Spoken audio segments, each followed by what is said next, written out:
Hello my crafty friends, and welcome to my premiere on ink blending for beginners and those who would like to improve their technique. If you are viewing this video at the release date and time, I will be live in the chat. I think that's right over there. And I'm here to answer any questions you may have about ink blending and the techniques and any other topics you would like to discuss. As a thank you for watching, I will be giving away the card that I create during the presentation before the end of the video. To enter, click on the entry form in the description box below and complete the form. You have to be present in the chat to win. The contest is open to US and Canadian residents only. As for the products that I'm using today, there's a list in the description box also below, including links if you are interested in purchasing one of the products. I'm using affiliate links. What that means is I have an arrangement with the seller and will receive a small commission if you make a purchase using one of my links. This is at no extra cost to you. I'm going to do things a little different today. I'm starting out with the more advanced technique, the detailed ink blending. Then we'll move into the basic information you will need to know as a beginner. I'm doing things this way so if you're more advanced in your paper crafting, you will not have to sit through my entire presentation. Okay, let's get started. To start, we're going to do a palm tree from the Tropical Island Getaway by Cat Scrappiness. And then following the palm tree, we'll do a dolphin from the Stitch Dolphins. And I'm also using another product from Cat Scrappiness, and these are the 1/2-inch soft blending brushes. And these are very inexpensive. They come 5 to a package, and I believe they're $7.99 if I remember correctly. The ink that I'm using today is hybrid ink.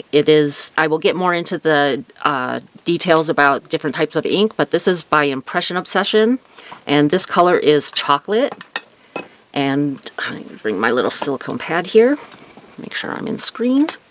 And what I'm going to do is ink up the bristles of my brush, and what I do is go back and forth in both directions, get them nice and inky, and then I'm also going to do the little, kind of the edge of the bristles on the ink pad there.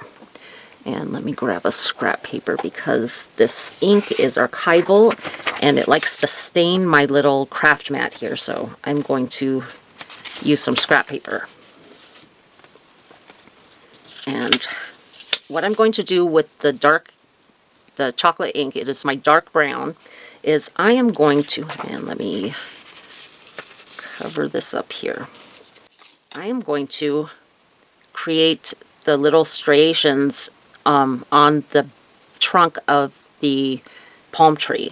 And I'm going to set the edge of the bristles, or the top edge of the bristles, right towards the center of the trunk, and I'm going to drag that out. And then I'm going to move it on the other side and do the same thing. Just set it down about halfway. I have an awkward angle here.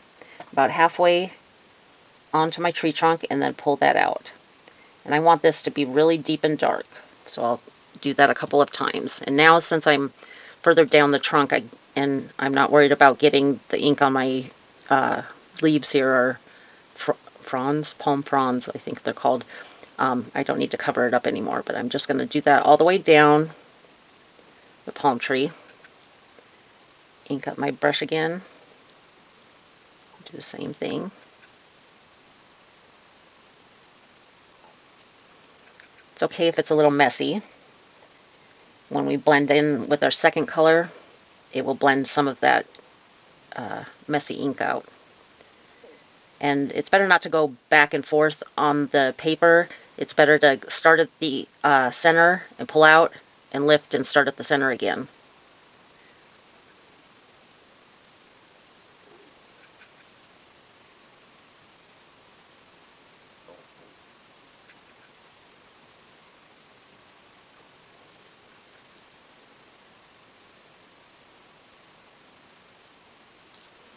And it's kind of bouncing around on me because it's not completely flat. Do one more towards the bottom here. And then I'm going to repeat this just to darken these up.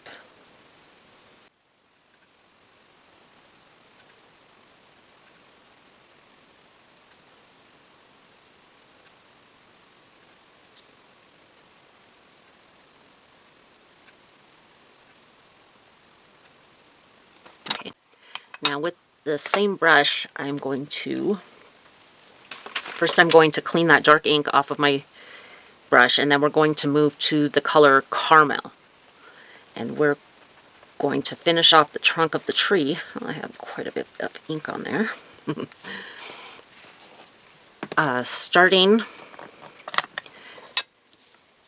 I'm going to start on one side, and I'm going to make the ink really, really heavy on one side, and that's just going to be my shadow.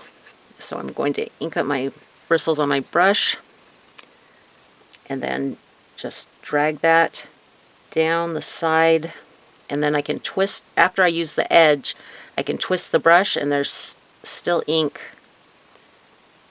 on the opposite, or around the side of the brush, so I don't have to keep returning to ink up my bristles every time I do a brush stroke. But I do want this really heavy on the side, representing the shadow.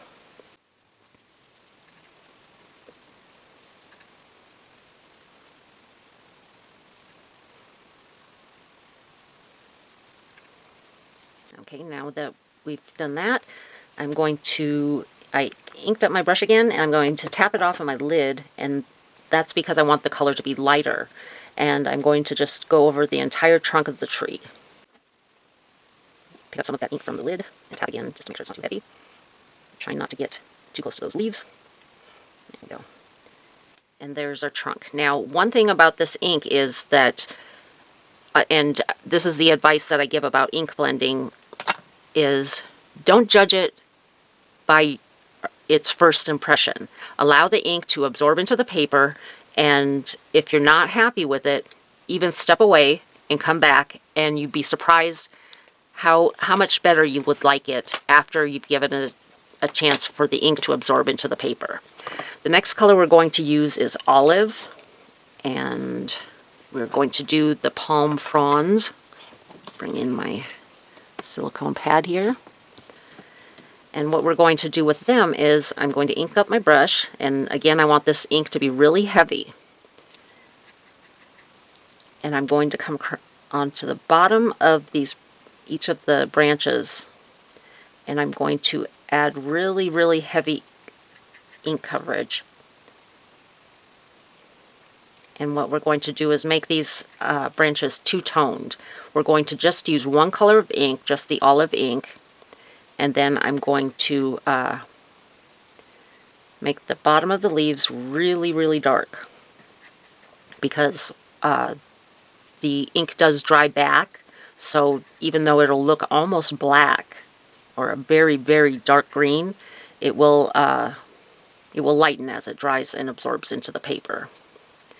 So now that we've got that, I'm satisfied with that. I'm going to tap off a lot of that ink into the lid, and then I'm just going to go over that entire leaf with the remaining ink, and that gives us our two-tone. And then I'm going to ink up my brush again and repeat the same steps.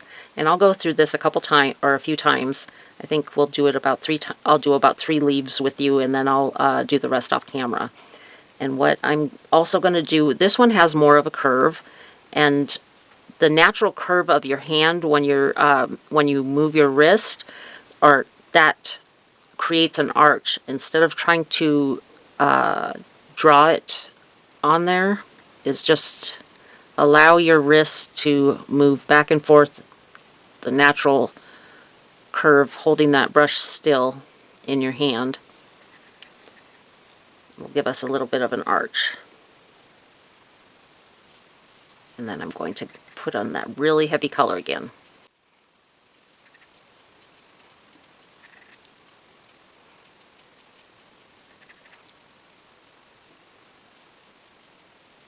And I'm going to tap off the residual and go over this. ink up my brush again. And one thing I forgot to do that I like to do is I'm going to protect the top of that bottom leaf with a piece of paper and just have it tuck under the top leaf. And I'm going to do the same thing. This one doesn't have quite as much of an arch, but we're going to do the same thing. Get my hand in the right position. There we go.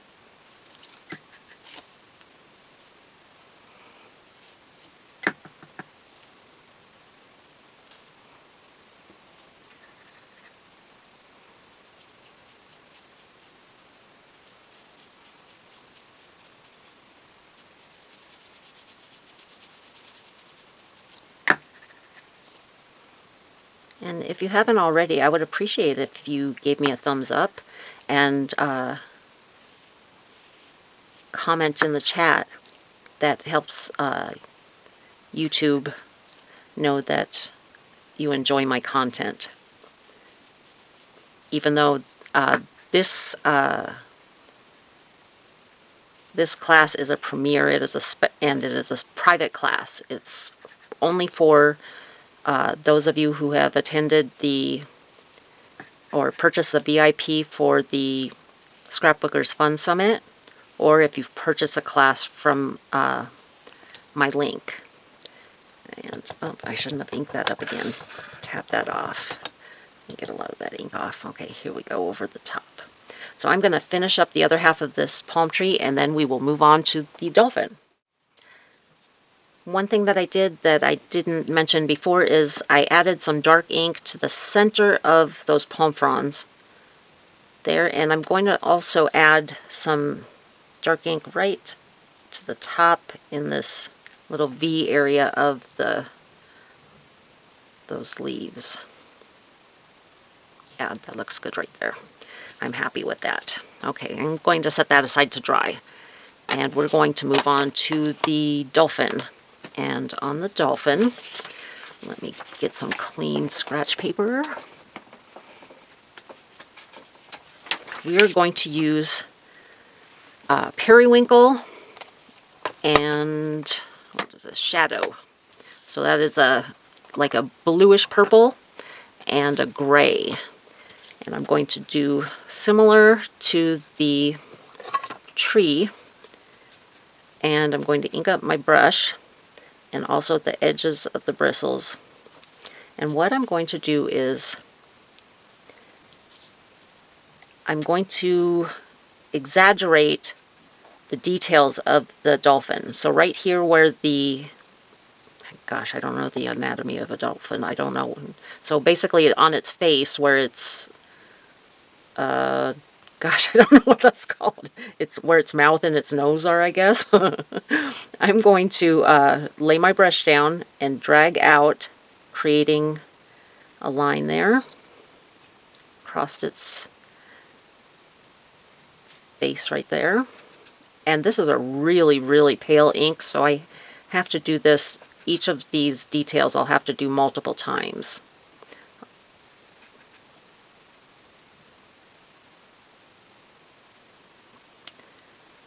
And then I'm going to, kind of outline it. I'm going to just come around the stitch detail, and I'm going to put that ink down. So I'm just tapping and dragging, tap and drag.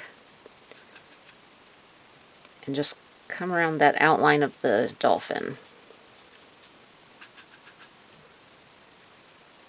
And I'll ink it up several times. And I'm going to, well, I think there's a few more things that I want to point out. So on the fins, I'm going to do similar to what I did on the face. I'm going to exaggerate the fin there, and so I'm laying down the brush and dragging it just so that it, the detail goes farther into its body. And then I'll continue to outline around the edge. And I'm going to do it on the back of the fin also. So try to get the right angle here.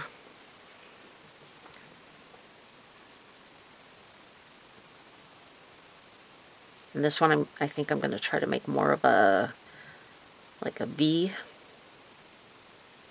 I'll do it in one direction and then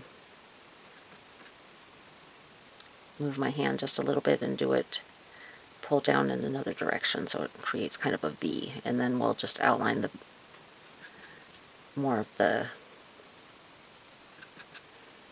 fin and get all the way around there.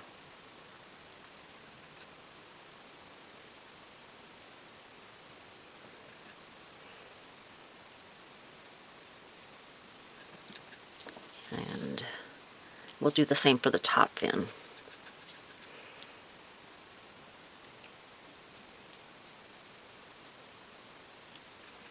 Create another V.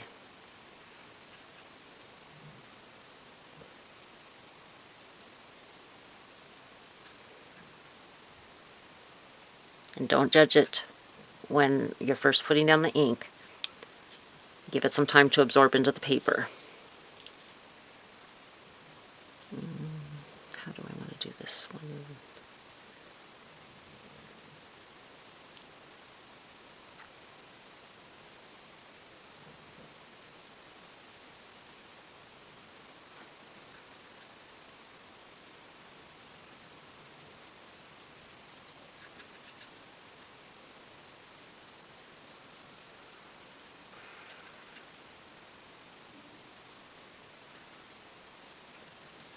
Okay, now I'm going to speed this up and finish off the outlining of the dolphin just around that stitched area.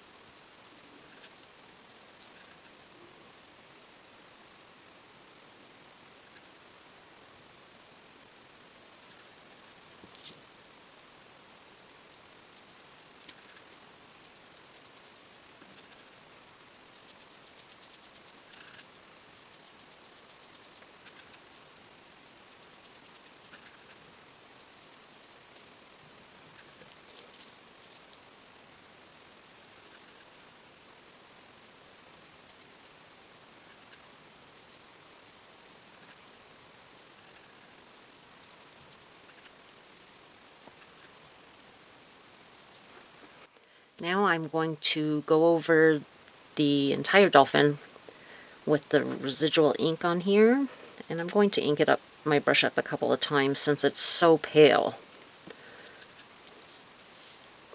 So we get a nice periwinkle dolphin. And I didn't outline the entire dolphin. This will be the top, so this I am allowing to stay lighter, as if the sun were shining down on it and creating a highlight there.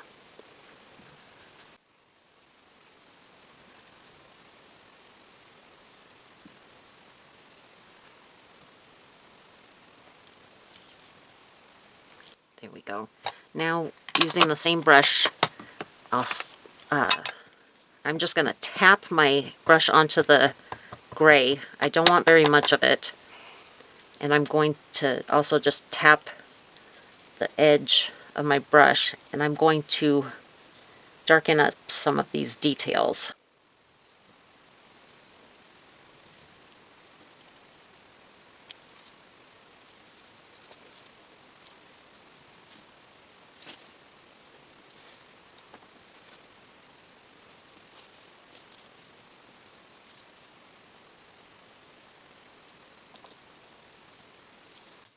Oops. One thing that I didn't mention that I try to make it a habit of is I come from underneath it instead of going above it. So I'm not, I think it gives me a better view of how I'm blending.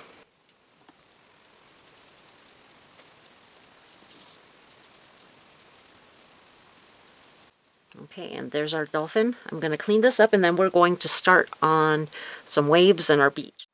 Next, we're using the stitched waves from Cat Scrappiness, and I've gone ahead and done one of the waves, set of waves already, but what we're going to do is a gradient just similar to this one here, and I'm going to start with my darkest, no, I'm going to start with my middle color.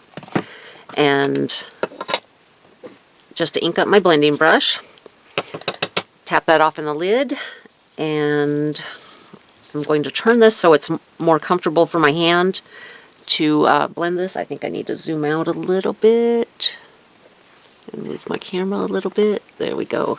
Get the entire set of waves. Okay, so I'm inking up my brush, tapping off in the lid, and I'm starting from the bottom. And the reason I'm starting with the middle color is because I'm using the same brush for my middle and my lightest color, or my middle and my darkest color. I'm going to put my lid on my silicone pad so it will stay put while I'm blending. Okay, and I don't want to contaminate my blending brush with the darkest ink before I put down the middle color.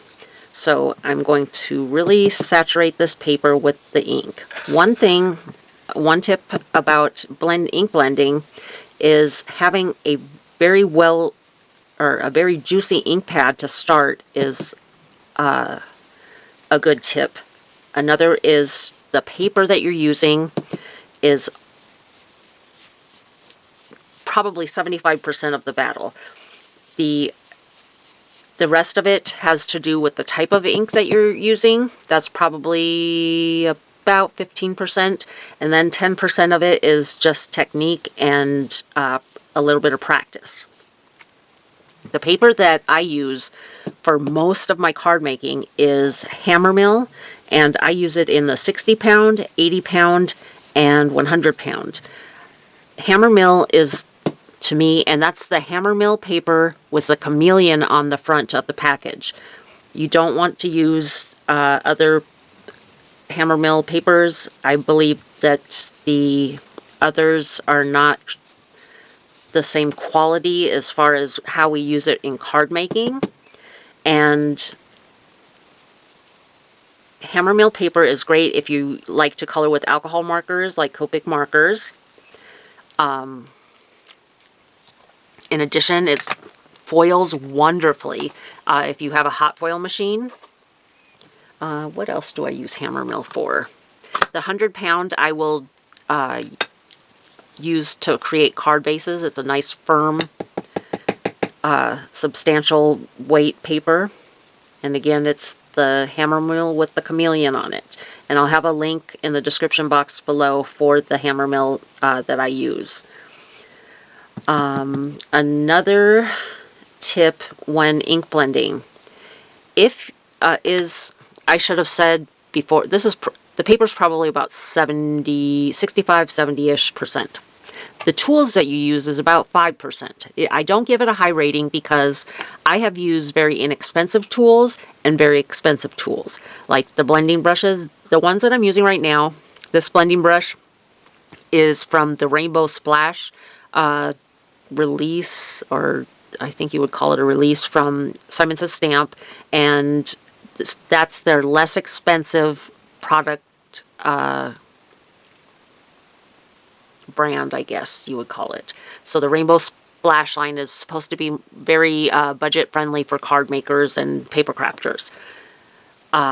Using a tool like this, these are just called a blending tool, and they have foam pads. This is a domed foam pad. To me, it's more difficult to do ink blending with this than it is with a brush. I feel that I get more evidence of a tool being used, whereas using a brush, it goes on much smoother. And as long as you just tap off your excess ink or start off the paper and move on to the paper, you will find that you have a smoother blend with the blending brushes. And I've used blending brushes from Amazon. In fact, most of the blending brushes I use for my regular dye inks are from Amazon. These I use for this line of ink only, the Impression Obsession, because it's a waterproof ink and I can't use the same brushes. That is another tip. Do not cross-contaminate your brushes with different types of ink. A pigment ink and a dye ink are the most common types of ink, and they you don't want to contaminate your pigment ink with the dye ink or vice versa, and also a hybrid ink with the dye ink. So it's safe to either wash your brushes in between and wait until they dry before you use them on a different type of ink. This Impression Obsession ink is a hybrid ink. It is a cross between the, it's, I believe, archival dye ink and pigment ink. So it has a little bit of everything, properties of lots of different inks. I forgot to tell you the colors I was using. Okay, the darkest color I was using is teal, the middle color is aqua, and the light color is seafoam. And I'm going to finish off with my lightest color here. I'm going to turn to a clean spot on my scratch paper so that I'm not dragging that dark ink into the light area. And then I'm just going to lightly go over this. I don't want to darken this up too much. I just want there to be a nice gradient in between the colors. And this is a very light ink, so I'm not tapping it off before I bring it to the cardstock. So I was saying, I forget what I was saying. I was talking about the types of ink and the types of tools. So, like I said before, blending brushes, I feel you will get the best results. I feel like it takes a little bit longer to bring the ink to the paper, but your results are cleaner, I guess. Less marks from your tool, as long as you're tapping off that ink before you bring it to your tool to the paper. Let's see, what else? I have a list of topics I want to discuss for beginners, and I can't think of what my next topic is. We talked about paper, a little bit about ink, and a little bit about tools. Let me clean this up and we'll move on to our beach. Next, I've cut 2 hillsides using the stitched hills. This is the A2 stitched hills, and I used both of these less curvy. There's one that's very curvy, and I used the other 2. And I've already gone ahead and done the ink blending on one of them. I did not come all the way to the bottom of this panel because the waves will be on top of this. So I did this color darker towards the bottom because that's where the waves would be breaking on the beach, so that sand would be wet. So that's my logic in making that part of the beach darker. So I'm going to line these 2 up and start. I'm going to use for the beach, I'm using beige and tan. And beige is the lightest color. And I'm going to ink up one of these small blending brushes. And I think I need to turn this away. Line this back up again. And I'm just going to outline the area for the area of the top die cut, so that I know how far I need to do my ink blending and where I can use my darkest color. Since this hill is in front of the back hill is going to have a shadow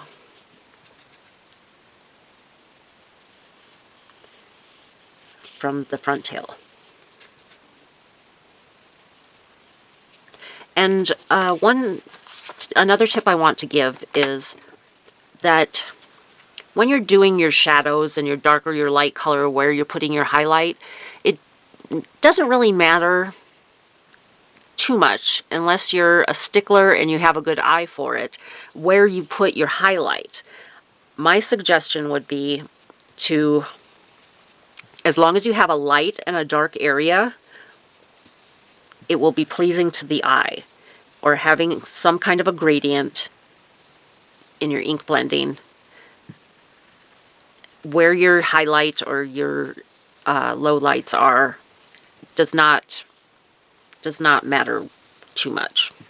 It will be pleasing to the eye as long as you have a highlight and a darker area.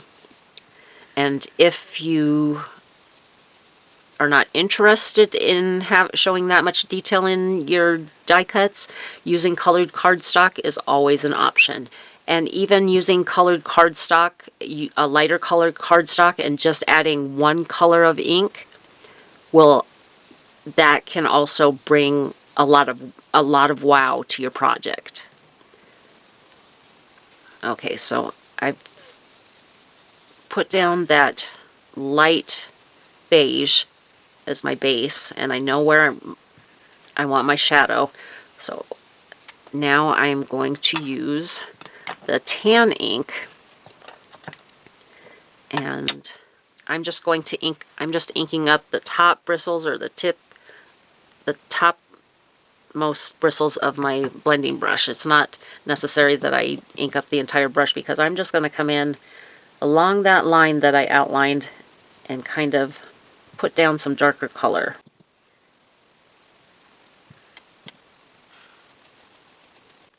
Another tip when you're doing your ink blending is using a brush size that is appropriate for the area that you're trying to ink blend on. That's why I use those smaller brushes for the tree and the, what else do we, oh, the dolphin. So right now I'm using a larger brush, but I'm using just the top end of it on the paper. I could use a smaller brush, but that's not necessary. But using a large enough brush when you're ink blending on a large area, you don't want to use too small of a brush.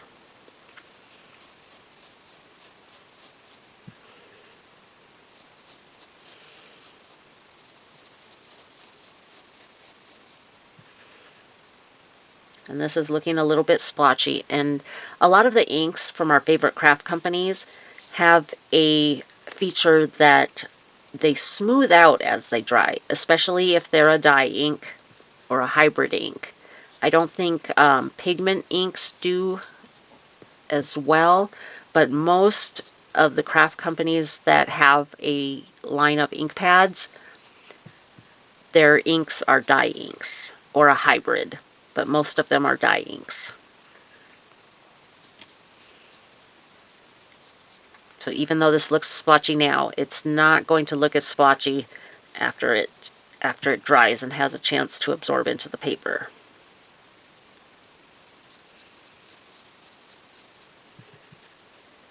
So right about now I will be drawing a winner for the completed card. So make sure that if you haven't already, complete the entry form if you're interested in winning the completed card that I'm creating in this presentation today. I'm going to come along the top edge with the darker color, make it look a little toasty up here.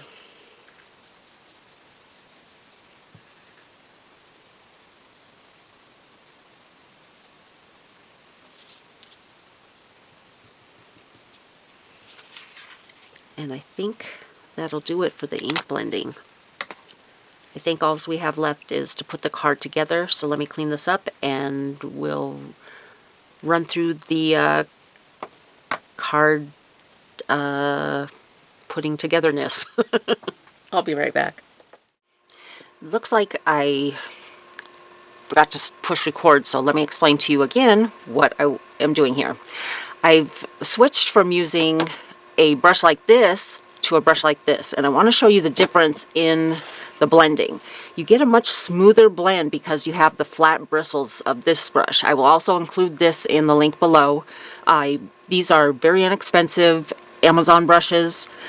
This is the blend that you get with this kind of brush, and the reason I'm pointing this out is because it's very splotchy and it is not a smooth gradation. I did pick the wrong blue as my lighter color here, but that's neither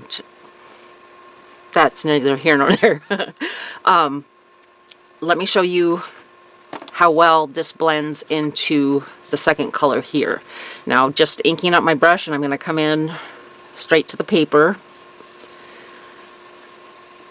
comes on so much smoother. And you do have to build up the color a little bit more.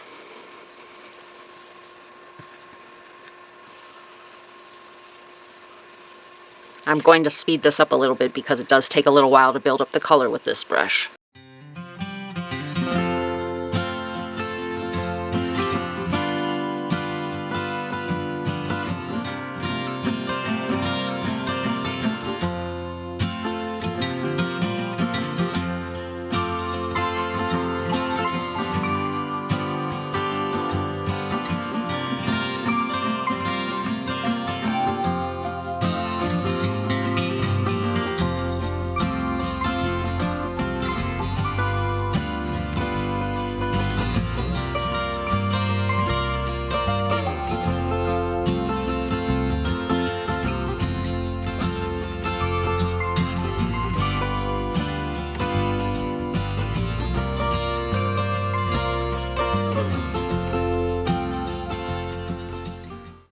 Now I've completed all of the pieces and we're going to put the card together. I wanted to point out what the last piece is. I'm not going to do any ink blending on it, but these are the cloud borders. It comes with two separate stitched cloud borders, and I've cut one out for this card. I'm going to fast forward me assembling this because all I'm going to be doing is gluing the different layers on top of each other, but I would like you to stay tuned and see how this card comes together. If I haven't already, I should have posted the winner in the chat for the giveaway for the completed card.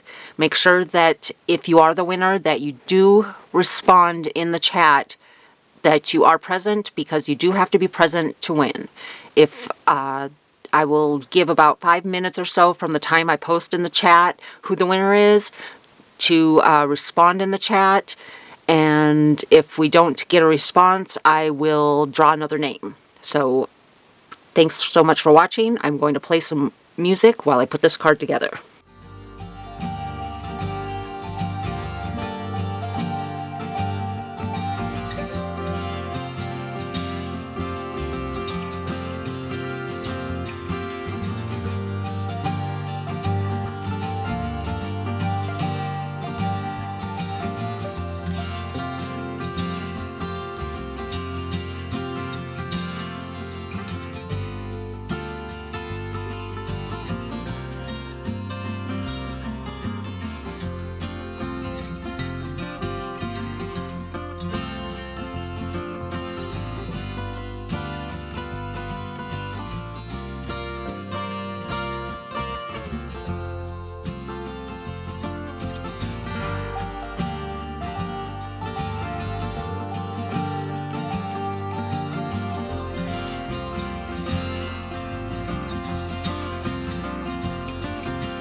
thanks so much for watching my presentation today.